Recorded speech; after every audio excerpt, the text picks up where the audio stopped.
नमस्कार विद्यार्थी मित्रांनो, welcome back to my channel. आणि आपण इथे डिस्कस करणार आहोत नीट सीईटी 2021 साठी इम्पॉर्टंट चॅप्टर्स कुठले आहेत, चॅप्टर वाईज वेटेज काय आहे, कुठल्या चॅप्टरला किती मार्क्ससाठी क्वेश्चन विचारला गेला आहे आणि एवढंच नव्हे तर त्या चॅप्टरमध्ये कुठल्या टॉपिकसाठी किती मार्क्सचे क्वेश्चन विचारले गेले आहेत, या सर्वांबद्दल मी इथे डिटेल अनालिसिस केलेलं आहे. त्यामुळे माझा व्हिडिओ शेवटपर्यंत बघायला विसरू नका आणि जर तुम्हाला अशीच इन्फॉर्मेशन हवी असेल तर चॅनलला सबस्क्राईब करायला विसरू नका.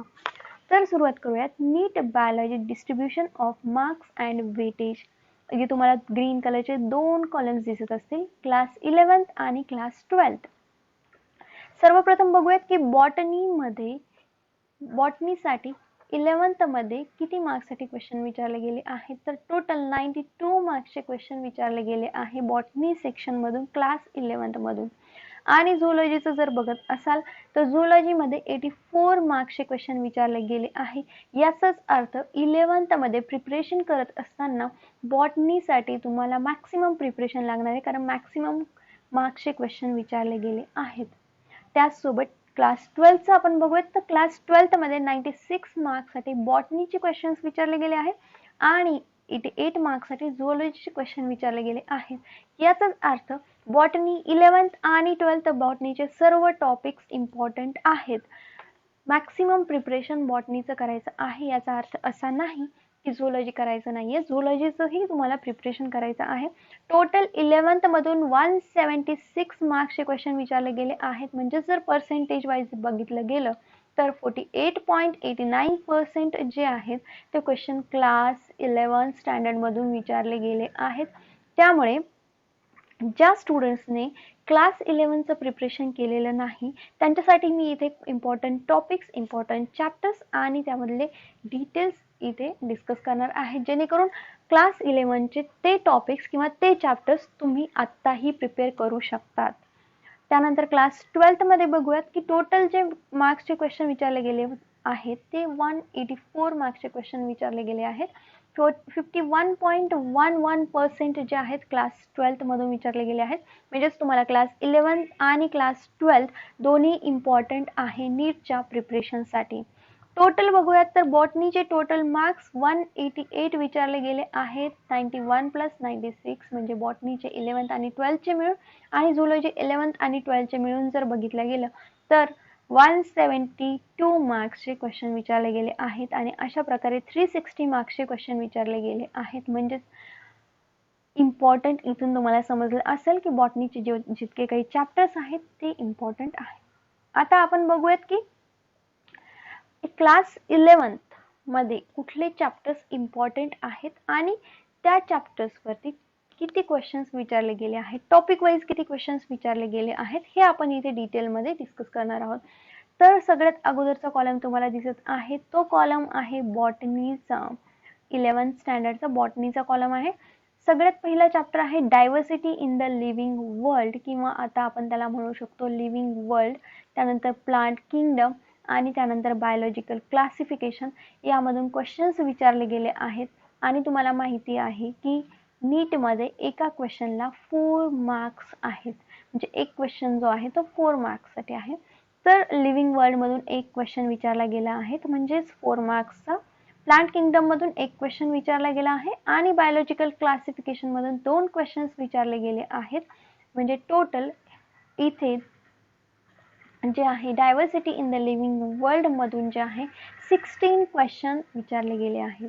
त्यानंतर structure organisation in animal and plants, तर इथे प्लांट्स वरती जे आहेत ते 3 क्वेश्चन्स विचारले गेले आहेत.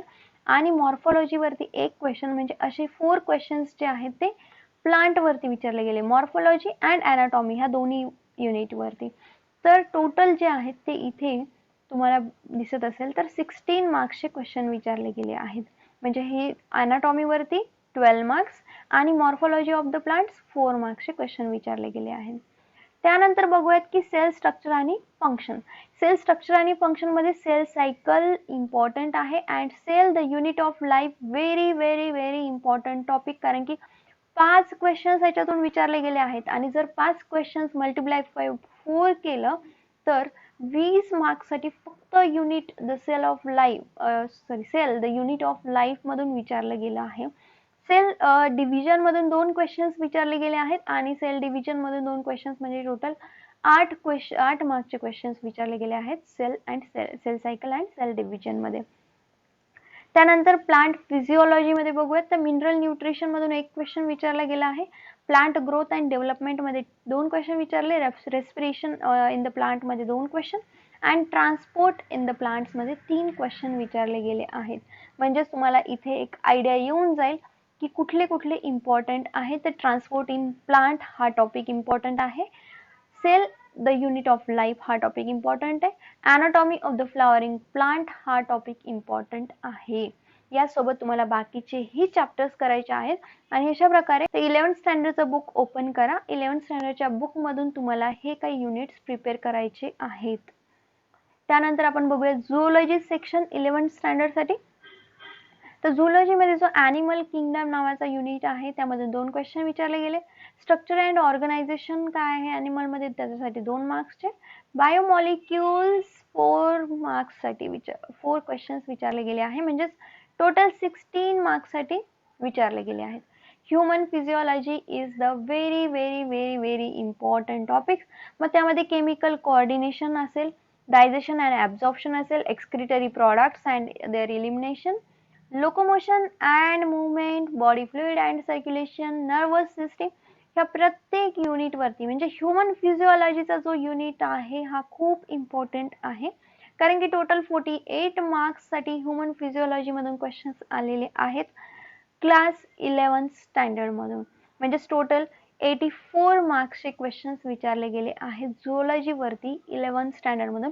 त्यामुळे तुम्हाला प्रिपरेशन करत असताना झूलॉजीचे कुठले टॉपिक्स तुम्हाला डिटेलमध्ये स्टडी करायचे आहेत आणि बॉटनीचे कुठले टॉपिक्स डिटेलमध्ये स्टडी करायचे आहे याची एक आयडिया मिळाली असेल. आता आपण बघूयात की चॅप्टर वाईज वेटेज 12th मध्ये काय आहे. तर 12th मध्ये बघायला गेलं तर sexual reproduction in flowering plants यावरती 4 क्वेश्चन्स विचारले गेले म्हणजे 16 मार्क्सचे क्वेश्चन आहेत. त्यानंतर genetics and evolution very very very important. Genetics and evolution तुम्ही जर बुक घेऊन बसलेला असाल तर त्यावरती एकदा मार्क करून घ्या. जेनेटिक्स अँड इव्होल्युशन हा युनिट इम्पॉर्टंट आहे कारण की टोटल 10 क्वेश्चन्स त्यावरती विचारले गेले आहेत आणि ते 10 क्वेश्चन म्हणजे 40 मार्क्स साठी तुम्हाला विचारले गेले आहेत. त्यानंतर principle of inheritance and variation या चॅप्टर वरती 7 क्वेश्चन विचारले गेले आहेत. 28 मार्क्सचे क्वेश्चन्स विचारले गेले आहेत. म्हणजेच जेनेटिक्स आणि इव्होल्युशनच्या अंडर हे दोन्ही येतात. Principle of inheritance and variation and molecular basis of inheritance आणि हे 12 आणि हे 28 मिळून हे 40 मार्क्स. म्हणजे तुम्हाला हे दोन्ही पण टॉपिक प्रिपेअर करायचे आहेत. त्यानंतर मायक्रोब्स इन ह्युमन वेलफेअर हा जो आहे चॅप्टर त्यामधून एक क्वेश्चन विचारला गेला आहे. आणि इकॉलॉजी अँड एन्व्हायरमेंट हाही युनिट इम्पॉर्टंट आहे. त्यामध्ये इम्पॉर्टंट आहे बायोडायव्हर्सिटी अँड कन्झर्वेशन. त्यामध्ये इम्पॉर्टंट आहे एन्व्हायरमेंटल इश्यूज. म्हणजे यामधून 3 क्वेश्चन विचारले गेले आहे. एन्व्हायरमेंटल इश्यूज मधून 4 क्वेश्चन्स विचारले गेले आहे. म्हणजे टोटल तुमचे 12 questions 12 marks biodiversity and conservation मधून कव्हर होत आहे आणि 16 मार्क्स एन्व्हायरमेंटल इश्यूज मधून कव्हर होत आहे. म्हणजेच टोटल मार्क्स जे आहेत 96 मार्क्स साठी बॉटनी विचारली गेली आहे क्लास 12th मधून. त्यानंतर आपण बघूया झूलॉजीचे चॅप्टर्स कुठले आहेत. ह्युमन रिप्रोडक्शन त्यामधून 3 क्वेश्चन विचारले गेले आहेत म्हणजे 12 मार्क्स साठी. ह्युमन रिप्रोडक्टिव्ह हेल्थ विचारलाय म्हणजे तो 12 मार्क्स साठी. म्हणजे हे इम्पॉर्टंट टॉपिक्स आहेत. त्याचसोबत evolution, biology and human welfare ह्याच्यामधून जर बघायला गेलं तर ह्युमन हेल्थ अँड डिसीज मधून 4 क्वेश्चन विचारले गेले आहे. म्हणजेच हा इम्पॉर्टंट आहे ह्युमन हेल्थ अँड डिसीज. त्यानंतर microbes in human welfare 3 question विचारले गेले आहे. Strategies for the enhancement in the food production 1 एक क्वेश्चन विचारला गेला. Biotechnology and its application 2 questions. Biotechnology and its process and principles मधून 3 क्वेश्चन्स. अशा प्रकारे झूलॉजी मधून 88 मार्क्सचे क्वेश्चन्स विचारले गेले आहेत. जर टोटल ह्याचं बघायला गेलं तर नीटचे बॉटनी मधून 11th आणि 12th दोन्ही कंबाईन करून 47 म्हणजे टोटल जे आहेत ते 188 मार्क्सचे क्वेश्चन विचारले गेले आहेत क्लास 11 आणि क्लास 12th मधून. म्हणजे 47 क्वेश्चन्स विचारले गेले आहेत. त्यानंतर झुऑलॉजी पार्ट 11th आणि क्लास 12th मधून 43 क्वेश्चन्स विचारले गेले आहेत. म्हणजेच टोटल 172 मार्क्सचे क्वेश्चन विचारले गेले आहेत आणि अशा प्रकारे तुमचे 360 मार्क्सची नीटचे बायोलॉजीचे क्वेश्चन्स एक्झाममध्ये विचारले जातात. आणि यासोबत आपण डिस्कस करणार आहोत MHT CET 2021 syllabus for the biology. म्हणजेच इथे बॉटनीचे CET साठी कुठले कुठले चॅप्टर्स तुम्हाला प्रिपेअर करायचे क्लास 11 स्टँडर्ड आणि क्लास 12 स्टँडर्ड मधून.